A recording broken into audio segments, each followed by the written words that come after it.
Galera, né? Salve, salve! Estamos aqui de volta para continuar e finalizar a nossa aula lá sobre Primeira Guerra Mundial, ao qual nós paramos nas consequências, né? Então, eu vou compartilhar a tela com vocês de novo, vou me minimizar aqui, para a esquerda não, para a direita, porque né, na esquerda fica tapando umas partes dos slides da galera. Vamos lá. Opa! Então, as consequências do conflito, né, da Primeira Guerra Mundial.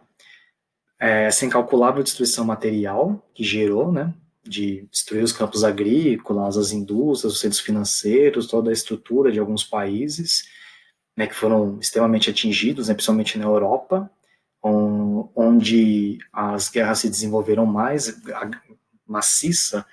A maioria das batalhas da Primeira Guerra Mundial foram em solo europeu, então é claro que a destruição maior ficou na Europa, as maiores perdas ficaram na Europa, esses 9 milhões de mortos na Europa, claro que a gente teve alguns milhares de mortos na África, onde teve combates também, em partes da Ásia, da Oceania, né, principalmente na Austrália, porém, né, 9 milhões de mortos somente na Europa.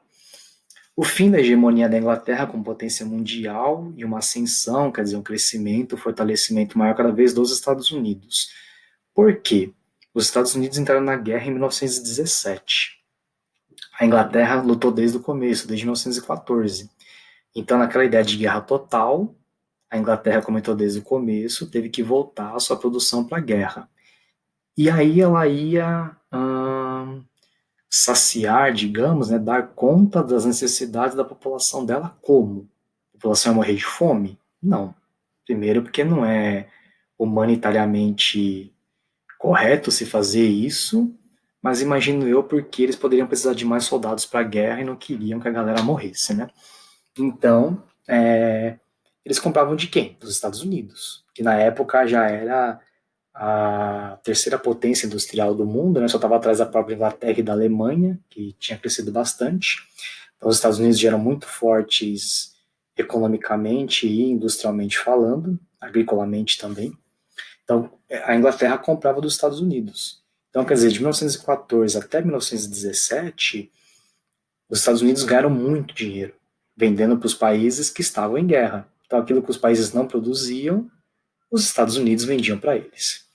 É claro que é uma estratégia, óbvio, de não entrar na guerra desde o começo, justamente para ter menos perdas financeiras, menos perdas de soldados, menos perdas bélicas de armamentos e ter, consequentemente, esse ganho maior. Tipo aquele jogador que entra no segundo tempo e pega o adversário cansado. É tipo isso. Ah, então, a Inglaterra, né, acabou perdendo o lugarzinho dela para os Estados Unidos. É claro que a consolidação dos Estados Unidos como potência, de fato, foi após a Segunda Guerra Mundial. Porém, ao fim da primeira, a vaquinha da Inglaterra estava deitada já, mortinha, e os Estados Unidos já estava galopante lá, firme e forte para ganhar essa disputa, essa corrida. Essa mudança geográfica no mundo, especialmente na Europa, foi muito significativa também, porque vários países que existiam naquele momento deixaram de existir, e vários países novos surgiram. Então, deixa eu encontrar aqui para vocês, no caso, umas imagens que eu tenho, que eu esqueci de colocar aqui no começo, mas vamos colocar agora uns slides aqui também, né, uma outra apresentação que eu tenho aqui para vocês. Então, ó, antes de vamos para o mapa primeiro, depois eu volto aqui para falar sobre essas questões da guerra mesmo. Aqui. Então, a gente vê alguns países, por exemplo, o Império Austro-Húngaro, já era. Deixou de existir, aí virou um pouco da Áustria, um pouco da Hungria, um pouco da Iugoslávia, um pouco da Tchecoslováquia, aí, né, um pouco da Polônia também, Romênia, enfim. O Império Austro-Húngaro era muito vasto, né, ele contava com vários povos, que aí depois, nessa todo esse território extenso, né, vasto, deixou de existir, essa vastidão territorial toda, e se formaram outros países. Um outro país que deixou de existir, por exemplo, aqui que nós tínhamos, deixa eu me jogar aqui para cima, foi, era o Império Turco-Otomano, que não vai aparecer aqui muito, mas ele deixou de existir e virou Turquia e virou outros países também. Então o Império Turco-Otomano não existia mais, o próprio Império Russo deixou de existir.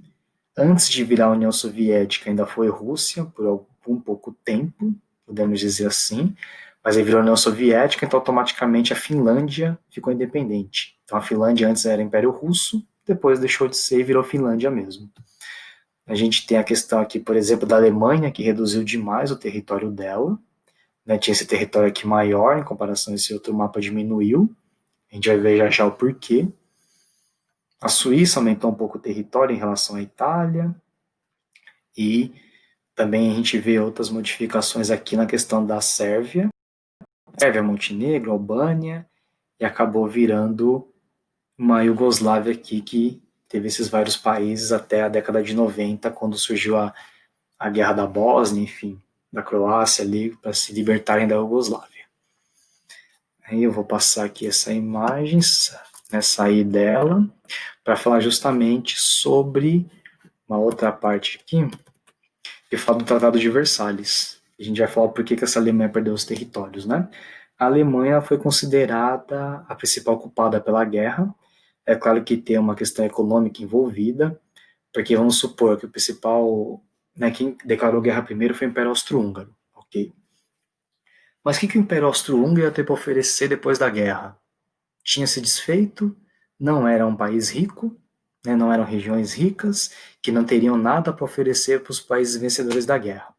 Então, quem que a gente vai escolher como país rico que perdeu a guerra? Tinha a Bulgária também, né? Enfim, tinha o Império Turco-Otomano, que também tinha sido desfeito. Então, ninguém tinha muita condição de oferecer nada para a Tríplice Entente, né, para os vencedores, além da Alemanha, claro. Então, aí eles colocaram o Tratado de Versalhes contra a Alemanha, né? Versalhes é uma cidade francesa que tem um palácio que era extremamente importante, né, durante grande parte da existência da França, e aí colocou o quê? Que, por exemplo, os alemães deveriam pagar em dinheiro uma indenização de guerra, que não foi leve, foram alguns milhões, né, na época de dólares, e aí os alemães teriam que entregar, né, parte das locomotivas e das reservas de ouro que eles tinham, as nações vencedoras, porque isso tinha muito valor, né, uma locomotiva na época era extremamente valiosa, as reservas em ouro, então, nem digamos, né? Na época o ouro era ainda mais valorizado do que hoje, tinha um valor de venda, né, muito maior. Ceder partes do território, a França foi uma que abocanhou boa parte da Alemanha, que teve até a Guerra Franco-Prussiana, né, em 1870, na década de 1870, que que viria a ser a Alemanha ganhou da França, então a Alemanha foi lá e pegou vários territórios da França. No fim da Primeira Guerra Mundial, mudou o jogo, né, bonitão? Então, quem perdeu? A Alemanha, quem ganhou? A França foi e pegou vários territórios da Alemanha, né? Vamos lá, eles também foram proibidos de ter marinha de guerra, de ter tanques de guerra e artilharia pesada. E o exército da Alemanha só podia ter no máximo 100 mil soldados. Ou seja, um exército de 100 mil soldados no máximo, numericamente não é nada. E não podendo ter marinha de guerra, nem tanque, nem artilharia pesada, era só simbólico, né? Só para dizer que não tinha. Tipo, a gente foi legal, deixou vocês terem uns soldadozinhos aí. E aí a cláusula mais humilhante, né? Por alguns anos, as tropas francesas ocuparam a Alemanha. E aí isso é muito complicado, porque tinha uma rivalidade muito forte entre os alemães e os franceses, e tipo, de guerra, né, e tudo mais, como a gente falou, eles se odiavam, de fato, na maior parte dos casos, e os alemães terem o território dominado pelos franceses não gerou nada de bom para os alemães e nem para os franceses, porque isso foi alimentando cada vez mais a rivalidade entre eles, o nacionalismo, e aí ia levar a questão do nazismo, né? O nazismo, né, uma das fontes dele, claríssimas, é o Tratado de Versalhes, né, o surgimento dele tem a ver com esse Tratado de Versalhes justamente porque o Hitler e os nazistas, eles sempre diziam que eles iam passar por cima de todas as cláusulas vergonhosas que o Tratado de Versalhes impôs para a Essa é era a fala deles. De fato, foi humilhoso para os alemães terem que ceder tudo isso, que eles cederam, e ainda serem ocupados pelo exército do principal rival, inimigo até, que era a França.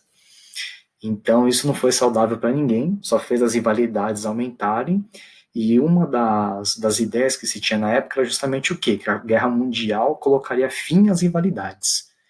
Que os vencidos ficariam vencidos, digamos, os vencedores ficariam como vencedores, todo mundo aceitaria aquilo, e de boa. E de fato, se não fosse o Tratado de Versalhes, seria de boa. Só que os alemães, se sentindo humilhados, eles queriam uma revanche. Não só contra os franceses, mas principalmente contra eles. E a confiança no nazismo e no Hitler deu a eles essa possibilidade, né, infelizmente. Porque de fato foi o que eles fizeram, né? A gente não tem como negar isso. Que eles começaram a atacar, e atacaram a França, os outros países. Então, o Tratado de Versalhes não levou a resolução nenhuma da guerra, muito pelo contrário. Ela foi o germen ali, no caso, o embriãozinho para o nazismo e, consequentemente, para a Segunda Guerra Mundial. Então, não foi inteligente penalizar a Alemanha com penas tão pesadas, porque isso só gerou mais descontentamento, mais nacionalismo e mais revanchismo, e, infelizmente, o nazismo, né? Certo. As consequências finalizam aqui. Eu vou só jogar umas imagens do cotidiano de guerra para vocês aqui, no caso, né? Só para a gente ir passando aqui, né? No caso, a questão das trincheiras, né?